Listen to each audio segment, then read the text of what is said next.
পনির খেতে তো আমার খুব ভালো লাগে। প্রথমেই আমার পাকা বুড়ির কথা দিয়ে আজকের ভিডিওটা শুরু করছি। আজকের ভিডিওটা আমি সাজিয়েছি, কালকে শুক্রবার ছিল, আমি পনির রান্না করেছি, তো সেটাই আপনাদের মধ্যে শেয়ার করব। তো পনির খেতে কে কে ভালোবাসেন না তো জানাবেন, আর যে যে ভালোবাসেন তো ভিডিওটা শেষ অবধি দেখবেন। তো আমার পনির রান্নাটা কতটা ঠিক বা ভুল হয়েছে সেটা কমেন্ট করতেও ভুলবেন না। তো প্রথমেই পনিরটা কেটে নিয়েছি এবং পনিরের জন্য আলুটা কেটে নিয়েছি এবং পাটায় দেখুন মশলা বেটে নিয়েছি পুরো পাকা গিন্নির মতো। আদা, জিরে, লঙ্কা এগুলো বেটে নিয়েছি এবং এতে মাসি হেল্প করেছিল, তো আমি আরেকটু ফিনিশ করতে চেয়েছিলাম, মানে ব্যাটারটা সুন্দর করতে চেয়েছিলাম, তার জন্য আর কয়েকবার বেটে নিয়েছি। তো আলুগুলো ধুয়ে এই যে কড়াইতে কড়াই গরম হলে প্রথমেই তেল দিয়ে দিলাম এবং হয়ে গেছে।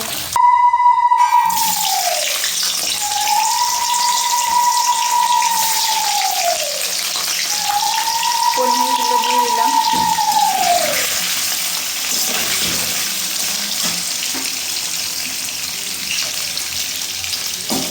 একবারেই দিয়ে দেবো পনিরগুলো। আর এই পনিরটা হচ্ছে গিয়ে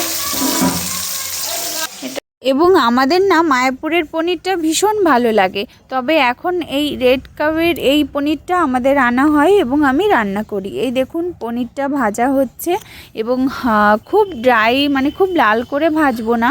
আর এখন যেহেতু শীতকাল সেহেতু হালকা গরম জলে এই পনিরটা ভেজে তার মধ্যে রাখতে পারেন। আর গরমকালে এমনি জলের উপর আমি রাখি, তাহলে অনেকটা নরম হয়।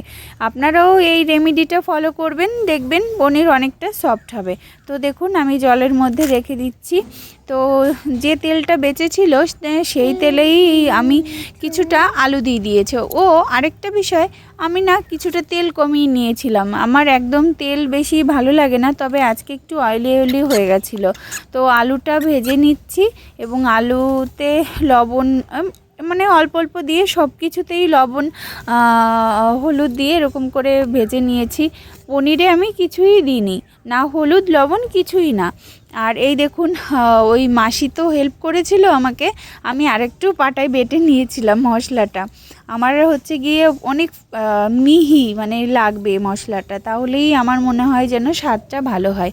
এই যে আলু ভাজছি দেখুন, আর এটা হচ্ছে আমার নিউ শপ, আমি সময় দিতে পারছি না তাই লাইভে গিয়ে দেখাতে পারছি না। তো সমস্ত খারাপ লাগা থেকে বেরিয়ে আমি কিছু রান্নার ভিডিও এবং এই জামা কাপড়গুলো দেখানোর চেষ্টা করব। আর হ্যাঁ, পনির লাভাররা সবাই কোথায়, এই দেখুন ফোড়ন কিন্তু আমি দিয়ে দিয়েছি, জিরে আর হচ্ছে দিয়ে তেজপাতা, শুকনো লঙ্কা, গরম মশলাটাও দিই আমি, আমার হাতের কাছে ছিল না তাই দেওয়া হয়নি। এবং এর মধ্যে দিয়ে দিলাম কেটে রাখা কিছু টমেটো এবং লবণটা দিলাম যাতে টমেটোটা ম্যাশ হয়ে যায়।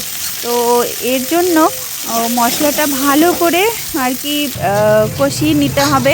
এবং খেতে কেমন হয়েছে সেটা তো বাড়ির লোকরা বলেছে, আর দেখে কেমন লোভনীয় লেগেছে আপনারা কমেন্ট করতে কিন্তু ভুলবেন না।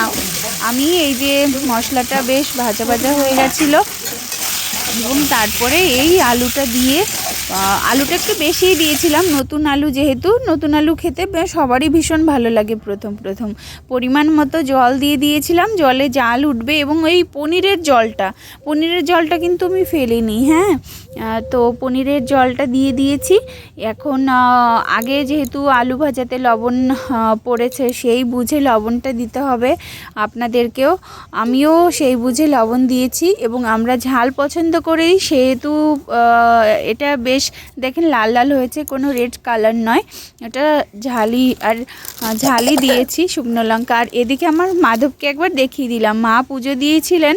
তো মাধব সবাইকে ভালো রাখুক এই প্রার্থনা করি এবং আমাকে শক্তি প্রদান করুক সব বাধা থেকে পেরিয়ে সমস্ত কিছু ভালো কিছু আপনাদের মধ্যে তুলে ধরার। দেখুন আমার পনিরে কিন্তু জাল উঠে গেছে। এখন হচ্ছে নামানোর আগে ঘি এবং গরম মশলা দিয়ে নামিয়ে নেব। গোটা গরম মশলা খুঁজেই পাচ্ছি না, নাহলে গোটা গরম মশলা দিতাম। তো পনিরটা না অনেকটা সফট হয়েছিল, কি আর বলবো আপনাদের। তো আপনারাও ট্রাই করবেন এবং এই শীতকালে হালকা গরম জলে পনিরটা নামাবেন ভেজে, ঠিক আছে? এই রেমিডিটা কিন্তু ফলো করতেই হবে আপনাদের। আর যারা আমার প্রিয় বন্ধুরা আছেন না, মানে এই ভিডিওটা বেশি বেশি করে শেয়ার করে দিন। সিম্পল হলেও আর এটার টেস্ট কিন্তু অসাধারণ। দেখুন গরম গরম নামিয়ে নিলাম এবং আমাদের পরিবারে সবাই গরম খেতে পছন্দ করে, গরম গরম পরিবেশন করলাম। যদিও বরমশাই একটু দেরিতে আসছিল, তাকে পরে আবার গরম করে দিয়েছি। তো দেখুন কেমন দেখতে হয়েছে এবং পনিরটা অসাধারণ সফট হয়েছিল। তো আজ তবে যাই, ফিরে আসবো নতুন কোনো ভিডিওর সঙ্গে, সিম্পল কোনো রান্নার সঙ্গে। তো দেখুন কতটা সুন্দর হয়েছে দেখতে। দিদিমণি, তোমার কেমন লেগেছে পনিরটা খেতে? আমার তো খুব ভালো লেগেছে। আমার আমি তো খালি পনিরই খেয়ে বেড়াচ্ছিলাম।